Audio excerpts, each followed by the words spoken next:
Express train का रुकना होगा, ट्रेन को रोकना होगा, हमारी मांगे पूरी करो, होश में आओ, प्रशासन होश में आओ, ठहराव करना होगा, एक्सप्रेस का ठहराव करना होगा, एक्सप्रेस का ठहराव करना होगा, हमारी मांगे पूरी करो, हमारी मांगे पूरी करो, प्रशासन होश में आओ, नौजवान है अच्छा, सब लोग दूर हो जाए तो सब लोग के फोटो आ जाए कि हम लोगों की तरफ से क्यों सुनने के तैयार नहीं थे। आप लोग एकदम विश्वास रखिए, मदद किया जाएगा। हम लोग भी चाहते हैं कि यहाँ के लोगों की जो भी मांगे हैं वो पूरी रहे। तो मैं एक बार फिर से धन्यवाद देता हूँ कि आप लोग इतने अच्छे तरीके से। नमस्कार, मैं मनमीत हूं और आप मुझे जनता न्यूज़ नेटवर्क के हवाले से देख और सुन पा रहे हैं। और जैसा कि आप कैमरे में देख सकते हैं, अभी मैं मौजूद हूं गोपालगंज जिले के बरौली प्रखंड अंतर्गत रेलवे स्टेशन रतन सराय पे। और रतन सराय पे ये लोग बैठे हैं बड़ी ट्रेनों को चलवाने और फिर जो ट्रेन अभी चल रही है उसके ठहराव हेतु यहाँ पे। और जैसा कि आप बैनर पे देख सकते हैं, लिखा हुआ है कि शांतिपूर्ण 1 दिवसीय धरना। और ये लोग रेल रोको संघर्ष समिति रतन सराय बरौली के लोग हैं। जो लोग आप देख सकते हैं सामूहिक तौर पे सभी लोग यहाँ बैठे हुए हैं और ये लोग बड़ी ट्रेनों को चलवाने और जो ट्रेन चल रही है उसके ठहराव हेतु यहाँ बैठे हुए हैं। हम बात करेंगे यहाँ के लोगों से और यह जानने का प्रयास करेंगे कि आखिर ये लोग इस आंदोलन में किन विषयों को लेकर के बैठे हुए हैं, क्या इनकी मांग है और फिर आगे यह सरकार से यहाँ पे ट्रेन ठहराव के लिए क्या संघर्ष करने जा रहे हैं।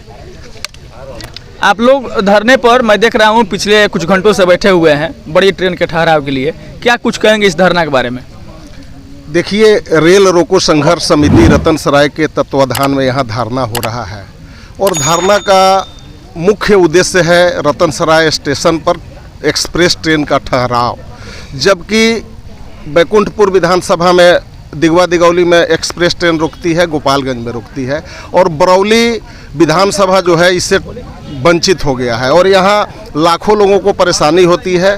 और ये रतन सराय जो स्टेशन है बहुत पुराना स्टेशन है और ऐतिहासिक स्टेशन रहा है और यहाँ से हजारों यात्री आवागमन अपना सुगम किए हुए रहते थे। लेकिन यहाँ के स्थानीय सांसद और स्थानीय प्रतिनिधियों के द्वारा भेदभाव करके इस रतन सराय स्टेशन पर ट्रेन रुके इसकी आवाज़ नहीं उठाई गई है।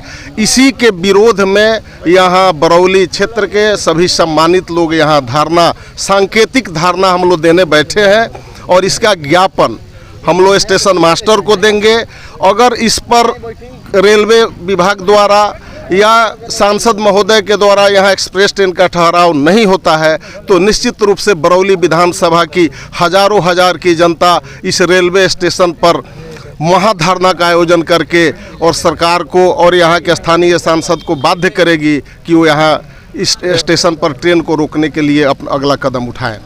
आप चूँकि भाजपा के नेता हैं और रेल की ठहराव या फिर रेल मंत्रालय का जिम्मा केंद्र सरकार के पास है और जिले में लगभग भाजपा के 1-2 विधायक भी हैं, भाजपा के कई पूर्ववर्ती नेता भी हैं। आपको नहीं लगता है कि इन लोगों को इस इनिशिएटिव के लिए, जो बरौली क्षेत्र के लिए, जिस तरह से आप बता रहे हैं कि सांसद साहब या कोई भी यहाँ के मंत्री प्रतिनिधि बरौली को अछूता कर दिया है इन सब चीज़ों से, बैकुंठपुर में ट्रेन रुकती है, विधानसभा गोपालगंज में रुकती है, तो इन लोगों को इस सब चीज़ों को लेकर के इनिशिएटिव लेकर के आगे आना चाहिए। जी, निश्चित रूप से दुखद बात है। जो प्रतिनिधि होते हैं जनता के प्रतिनिधि होते हैं और जनता के सुख दुख का उनको ख्याल रखना चाहिए। अगर वो नहीं करते हैं, इसीलिए तो हम लोग धरना पर बैठे हुए हैं। अगर यहाँ के स्थानीय प्रतिनिधि अगर इस जनता की समस्याओं को समझे रहते तो यहाँ निश्चित रूप से रतन सराय स्टेशन पर और माझा स्टेशन पर ट्रेन रुकती। लेकिन स्थानीय प्रतिनिधि के निष्क्रियता के वजह से ये सारे लोग जो बरौली विधानसभा के हैं इस यहाँ पे धरना पे बैठे हुए हैं। और निश्चित रूप से जब जनप्रतिनिधि निष्क्रिय हो जाता है तो जनता को सड़क पर उतरना पड़ता है। और मुझे काफ़ी खुशी हो रही है कि बरौली की जनता अब सजग हो गई है और जाग चुकी है अपने हक की लड़ाई के लिए, क्योंकि अपने चुने हुए जनप्रतिनिधियों से उनको कोई उम्मीद अब नहीं बच गया है। एक चीज़ और मैं कहना चाहूँगा कि सही आप बोले कि रेल मंत्रालय का विषय है, लेकिन रेल मंत्रालय में यहाँ जो बैठे हुए लोग हैं जा नहीं सकते हैं। यहाँ के सांसद महोदय को जाना चाहिए था, स्थानीय नेता को जाना चाहिए था। लेकिन इस संघर्ष समिति के द्वारा मुझे भी 400-500 लोगों का हस्ताक्षर युक्त आवेदन मिला है। निश्चित रूप से अभी तो लगन चल रहा है। होली के बाद मैं स्वयं दिल्ली जाके रेल मंत्रालय में अपने स्तर से प्रयास करके भी मैं प्रयास करूंगा कि रतन सराय पर एक्सप्रेस ट्रेन का ठहराव सुनिश्चित हो सके। चलिए, अब एक सवाल मेरा और रहेगा आपसे अंत में। कुछ समस्याएं और कुछ मुद्दे यह होते हैं जो पार्टी, जाति और धर्म से ऊपर उठ के होते हैं। रतनसराय में अगर बड़ी ट्रेन रुकती है तो उसका मतलब ये नहीं है कि उससे सिर्फ भाजपा के लोगों को फायदा होगा या किसी विशेष पार्टी धर्म के लोगों का फायदा होगा। फायदा तो यहाँ के स्थानीय लोगों का होगा। कोई भी या किसी के भी इनिशिएटिव से अगर यहाँ पे ट्रेन रुकती है तो उसका लाभ यहाँ के स्थानीय लोगों को मिलेगा, और वह लाभ यहाँ के स्थानीय लोग सभी पार्टी, सभी जाति, सभी धर्म के लोग हैं। तो आखिर क्या वजह रहा है कि ये जो अपने आप में बड़े लोग हैं, भाजपा के जो नेता हैं, वे लोग आगे नहीं आते हैं? ना, भाजपा के नेता तो आगे आते हैं, ऐसी बात नहीं है कि भाजपा के माध्यम से ही जो बड़ी लाइन यहाँ पे हो गई। दिगवा दिगौली में रेक पॉइंट बन रहा है। थावे का यशस्वी प्रधानमंत्री नरेंद्र मोदी जी अमृत काल में थावे को बहुत बड़ा सौगात दिए हैं, थावे स्टेशन को बजट में। तो वैसी बात नहीं है। हम लोग यहाँ लड़ाई लड़ने बरौली विधानसभा के रतनसराय और माझा में ठहराव हो, इसके लिए आए हैं। भाजपा के माध्यम से ही काफ़ी सारा विकास रेल विभाग में और हर विभाग में हो रहा है, लेकिन स्थानीय नेताओं के निष्क्रियता के वजह से ही परिस्थिति आई है जो हम लोग धरना में बैठे हुए हैं। और निश्चित रूप से ही आगाज हुआ है रतनसराय स्टेशन पर एक्सप्रेस ट्रेन रोकने का। अगर इस पर कार्रवाई नहीं होती है तो हम लोग बहुत व्यापक रूप से वहाँ धरना का आयोजन करेंगे। और जब ट्रेन रुकेगी तो निश्चित रूप से बरौली जो बहुत बड़ा बाजार है इसका भी विकास होगा। यहाँ बड़े बड़े व्यवसायी लोग भी आएंगे और अपना रोजगार करेंगे, जिससे रोजगार में भी बढ़ोतरी होने की संभावना बनेगी। चलिए, हम इस कड़ी में जोड़ते हैं बरौली प्रखंड अंतर्गत मोहम्मदपुर नीलामी के पूर्व में विधायक रहे हैं सचिन सिंह जी, और उनसे मेरा एक छोटा सा सवाल रहेगा कि जहां गोपालगंज के सांसद महोदय चुनाव जीतने के बाद डे 1 से प्लेन उड़ाने के प्रयास में हैं, और पता नहीं कि वह प्लेन वहां उड़ पाएगी भी कि नहीं। हालांकि वह पहले सांसद नहीं हैं, बहुत लोग सांसद जीत के आए हैं और उस पर सब्बे हवाई अड्डा पे अपना राजनीतिक रोटियां सेके हैं। प्लेन जरूरी है या फिर ट्रेन जरूरी है, क्या कहेंगे? देखिए, प्लेन भी ज़रूरी है, ट्रेन भी ज़रूरी है। जनता की हर मूलभूत समस्याएं, जैसे ट्रेन है तो ट्रेन सबसे ज़्यादा सुलभ है हर आदमी के लिए, यात्रा के लिए। रतनसराय पुराना रेलवे स्टेशन है और यहाँ ठहराव बड़े दूरी के वाहनों का होना चाहिए, ट्रेनों का होना चाहिए, एक्सप्रेस ट्रेनों का। यह नहीं होता है जो काफ़ी दुर्भाग्यपूर्ण है। बात यहाँ राजद भाजपा जदयू की नहीं है, बात यहाँ है कि जो जनता की समस्याएं हैं वो दूर होनी चाहिए, ट्रेन रुकनी चाहिए। पटना से अगर कोई भी हमारा परिवार का सदस्य चाहे कोई भी व्यक्ति आता है तो ठहराव नहीं होने के कारण गोपालगंज जाके उतरना पड़ता है या बैकुंठपुर उतरना पड़ता है, या इधर से जाते वक्त भी कठिनाई होती है लोगों को। तो जब रेलवे स्टेशन है, पुराना रेलवे स्टेशन है, तो सुविधा लोगों को मिलनी चाहिए। यहाँ एक्सप्रेस ट्रेन का ठहराव होना चाहिए। इसकी मांग को लेकर बहुत अच्छी बात है कि सभी लोग पहल कर रहे हैं और आंदोलनात्मक गतिविधि तेज किया जाएगा और हम लोग और इससे अधिक संघर्ष करने का काम करेंगे और सरकार तक बात पहुंचाने का काम करेंगे। लेकिन सरकार में जो बैठे लोग हैं, सांसद हैं, विधायक हैं, इनको आगे आना चाहिए सदन में और सरकार मंत्रालय में जाके इस बात को कहना चाहिए, क्योंकि वह यहाँ के प्रतिनिधि हैं और उनका दायित्व तो बनता है कि इन सब चीज़ों को जाकर उठाएं। साधारण व्यक्ति हम जैसे लोग कैसे जाके मंत्रालय में या सदन में कुछ कह सकते हैं? वो हमारे वकील के रूप में है प्रतिनिधि, इसलिए वकालत इस क्षेत्र की करनी उनकी फर्ज है, जो अभी तक नहीं किए हैं, जो दुर्भाग्यपूर्ण है। और ठहराव हो यहाँ एक्सप्रेस ट्रेन का, इसको लेकर हम लोग धरना पे हैं और आगे भी हम लोग संघर्ष करेंगे, आंदोलन करेंगे। निश्चित रूप से एक्सप्रेस ट्रेन का ठहराव की मांग को सरकार को और प्रशासन को पूरा करना पड़ेगा, रेलवे प्रशासन। अच्छा, एक सवाल मेरा और रहेगा। चूँकि यह आंदोलन पहली बार का आंदोलन नहीं है, यहाँ पे ट्रेन ठहराव के लिए पिछले कई वर्षों से आंदोलन यहाँ के स्थानीय लोगों द्वारा किया जा रहा है। वह तमाम आंदोलन और वह तमाम प्रयास की सफलता अब तक कुछ नहीं देख पाई है। आखिर क्या कारण रहा है? देखिए, ठीक है, प्रयास तो जारी रखना चाहिए हर आदमी को। देखिए, निरंतर प्रयास करना चाहिए। हम लोग निरंतर प्रयास कर रहे हैं। ठीक है, सफलता 1 दिन 2 दिन 3 दिन में नहीं होती है। आज़ादी की लड़ाई बहुत दिन तक लड़ा गया, तब जाके 1947 में देश आज़ाद हुआ। तो लड़ाई लड़ते रहना है, संघर्ष करते रहना है, पहल करते रहना है। अब सफलता कब मिलेगी नहीं मिलेगी यह तो लोग के ऊपर नहीं ना है जी, या तो प्रशासन और मंत्रालय के ऊपर है। लोग के जो काम है लोग अपना कर रहे हैं, हम लोग को जो काम है जो कर रहे हैं हम लोग। उपेंद्र तिवारी जी हैं और उनसे हम जानेंगे कि इस आंदोलन में, चूंकि इस आंदोलन को लेकर के रतनसराय में रेल का ठहराव हो, इसके लिए कई आंदोलन में यह शामिल रहे हैं, आज भी यह शामिल है, क्या कहेंगे? देखिए, यहाँ की मूलभूत समस्या है और ट्रेन का ठहराव होना चाहिए और राजधानी से लोगों को जुड़ना है। हम लोग एकदम पश्चिमी छोर में हैं और राजधानी से अगर जुड़ना विकास का है। दूसरी चीज़, आप छोटी लाइन में देखे होंगे कि यहाँ कई होटल, कई गाड़ियाँ चलती थी, तो ये रोज़गार का भी क्षेत्र है। बरौली नगर परिषद भी है, प्लस सिवान से लेकर मोतिहारी जाने वाला उद्योग बोलिए, आवागमन बोलिए, आप देखते होंगे, आपको याद होगा कि छोटी ट्रेन जब आती थी तो यहीं पर बस सिवान के लिए बहुत से लोग उतर के जाते थे, शॉर्टकट रास्ता था।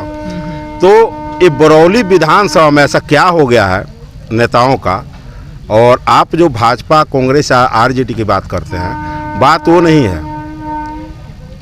आदमी निष्क्रिय होता है और बरौली विधानसभा के जो नेतृत्व क्षमता है, जिनको लोगों ने चुन कर भेजा, वो नेतृत्व विहीन हो चुके हैं और पार्टीगत ये समस्या नहीं, समस्या जनता की है।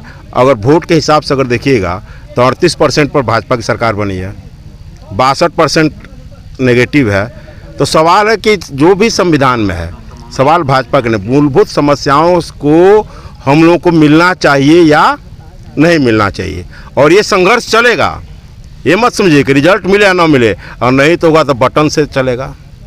लोकतांत्रिक प्रक्रिया में है कि 5 साल के बाद नहीं चलता जाएगा, बस आ गया है, बटन खेल करेगा। हम लोग फिर चुनेंगे किसी को और उसको देखेंगे कि वो क्या करता है। अब तो नज़दीक आ ही गया है, आ ही रहा है ना 2024, बस बटन का इंतज़ार कीजिए। हम लोग संघर्ष करते रहेंगे और जनता बटन से फैसला कर देगी।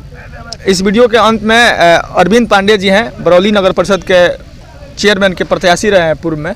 इनसे जानते हैं कि आखिर इस आंदोलन को करने के बाद, मान लीजिए थोड़ी देर के लिए कि सरकार इस आंदोलन का कोई सुनवाई नहीं ले रही है, इस पर नज़र नहीं बना रही है, आगे के क्या कार्रवाई रहेगी आपकी तरफ? सबसे पहले आपके चैनल को धन्यवाद, और जितने मेरे अभिभावक बैठे हैं, मैं उन लोगों के सबके तरफ से आज पूरे प्रशासन को, पूरे जनप्रतिनिधि जितने भी हैं, सबको हम चुनौती दे रहे हैं कि अगर हम गांधी को मानते हैं तो सुभाष चंद्र बोस को भी मानते हैं। अगर हम आज शांतिपूर्ण धरना पर बैठे हैं, अगर इस शांतिपूर्ण तरीके से अगर ट्रेन का ठहराव नहीं होता है रतनसराय रेलवे स्टेशन पर, तो हम आपके चैनल के माध्यम से ये सारे प्रतिनिधियों को और प्रशासनिक पदाधिकारी हैं जो जिनके भी मतलब उसमें आता है, ये दायरे में आता है, सबको चुनौती देना चाहते हैं कि अगर यहाँ ट्रेन की ठहराव नहीं हुई तो इससे बड़ा भी आंदोलन करेंगे। उसकी संख्या की, उस समय संख्या की कोई वो नहीं रहेगी, क्योंकि आज हम लोग एक ज्ञापन देने के लिए बैठे हैं यहाँ पे, जितने हमारे अभिभावक और जितने गार्जियन स्वरूप लोग हैं, सब लोग बैठे हुए हैं कि आज हम शांतिपूर्ण तरीके से अपना प्रस्ताव प्रशासन, रेल प्रशासन के सामने और हमारे अंचलाधिकारी बैठे हुए हैं, सबको हम लोग सौंपेंगे। अगर हमारी मांग पूरी नहीं होती है तो इसी महीने के लास्ट तक अगर ट्रेन नहीं रुकती है तो हम लोग ये आंदोलन व्यापक तरीके से करेंगे। और हम आपको बता दें कि जो बैकुंठपुर विधानसभा है, गोपालगंज विधानसभा है, हर जगह ट्रेन का ठहराव है, और जो विधानसभा बिहार का मुख्यमंत्री देने का काम किया है, बरौली विधानसभा से अब्दुल गफूर नेतृत्व कर चुके हैं बिहार का, वही विधानसभा को अछूता किया गया है। हमारे विधानसभा क्षेत्र में 2 ब्लॉक माझा और बरौली, कहीं ट्रेन का ठहराव नहीं है, जबकि सबसे पुराना रेलवे स्टेशन रतनसराय का रेलवे स्टेशन है। सबसे ज़्यादा रेवेन्यू की बात करें तो इसी रतनसराय रेलवे स्टेशन से आता है, क्योंकि इसका जो क्षेत्र है बहुत व्यापक क्षेत्र है इसका। तो हम आप एक बार और कहना चाहते हैं कि हम चुनौती दे रहे हैं कि अगर ट्रेन का ठहराव रतनसराय स्टेशन पर नहीं हुआ तो अब की बार आने वाले चुनावों में चाहे जिस चीज़ के जो भी प्रतिनिधि हो, जनता करारा जवाब देगी और उसका बदला हम चुनाव में ही लेंगे, अगर 1 महीने के अंदर यहाँ ट्रेन की ठहराव नहीं होती है तो। धरने पे ये सब आला अधिकारी मौजूद हैं और यहाँ के प्रखंड अंचल अधिकारी, बरौली प्रखंड के अंचलाधिकारी हमारे साथ मौजूद हैं। एक सर सवाल है, यहाँ पे एक गोरखपुर लखनऊ ट्रेन चलती थी, जिसको लेकर के यहाँ ठहराव के लिए यहाँ पे आंदोलन किया गया था और यहाँ के रेल प्रशासन ने लिखित दिया था पेपर, वह ट्रेन यहाँ रुकने लगी। आखिर इस धरने पे रेल प्रशासन क्या कर रही है? देखिए, जहाँ तक आप देख रहे हैं कि शांतिपूर्ण 1 दिवसीय धरना का प्रदर्शन आज किया जा रहा है और प्रशासन की तरफ से जो भी मदद है, मैं बरौली की जनता को आश्वस्त करना चाहता हूँ कि हम लोग मदद करेंगे और जो भी मांगे हैं उस पर विचार किया जाएगा। यहाँ से जो भी इन लोगों का मांग का जो भी ज्ञापन होगा, हम लोग उसको आगे तक बढ़ाएंगे और प्रशासन की तरफ जो मदद होगी बरौली की जनता की किया जाए। मैं जिस गोरखपुर लखनऊ ट्रेन की बात कर रहा था उसमें रेल प्रशासन के साथ मतलब यहाँ के अंचल अधिकारी, प्रखंड विकास पदाधिकारी, उनका भी सहयोग रहा है और ये तमाम प्रशासन के सहयोग से वह ट्रेन यहाँ रुकने लगी। सीओ साहब यहाँ पे धरना पे बैठे सभी लोगों को इस बात से आश्वस्त कर रहे हैं कि इस आंदोलन में बैठे सभी लोगों के मांगों को लेकर के रेल प्रशासन, प्रखंड विकास पदाधिकारी और अपने तरफ से इनिशिएटिव लेकर के इस ट्रेन को ठहराने के लिए आप मदद करेंगे। ज़रूर ज़रूर। यहाँ की जनता जो भी है, अभी हम लोग बैठे हुए हैं और बरौली की जनता पहले से ही काफ़ी बोल्ड है, प्रशासन का भी सपोर्ट करती है और यहाँ जो भी लोग बैठे हुए हैं मैं उनका धन्यवाद देता हूँ कि इतनी अच्छे तरीके से शांतिपूर्ण धरना दे रहे हैं। किसी प्रकार का कोई भी मतलब एक होता है कि उग्र रूप ले लेना, ये तमाम घटनाएं यहाँ नहीं हो रही है। तो मैं एक बार फिर से आम जनता को धन्यवाद देता हूँ कि एक शांतिपूर्ण तरीके से धरना का आयोजन किया जा रहा है और फिर से एक बार मैं आश्वस्त करना चाहता हूँ कि प्रशासन की तरफ से कोई भी मदद होगा उसके लिए प्रशासन आप लोगों के साथ है। जहाँ आप लोग मदद चाहते हैं वहाँ हम लोग मदद करने के लिए तैयार हैं। यहाँ से जो भी ज्ञापन होगा उसको हम लोग आगे तक भेजेंगे। कि जैसा कि इन खबरों में आप रेल प्रशासन, अंचल अधिकारी और ये धरने के सभी लोग जो बैठे हुए हैं सबको सुना। ऐसी तमाम खबरों के लिए आप बने रहिए हमारे साथ। कैमरामैन रितेश के साथ मैं मनमीत। आप देख रहे थे जनता न्यूज़ नेटवर्क, न्यूज़ पल पल, खबर हर पल। धन्यवाद।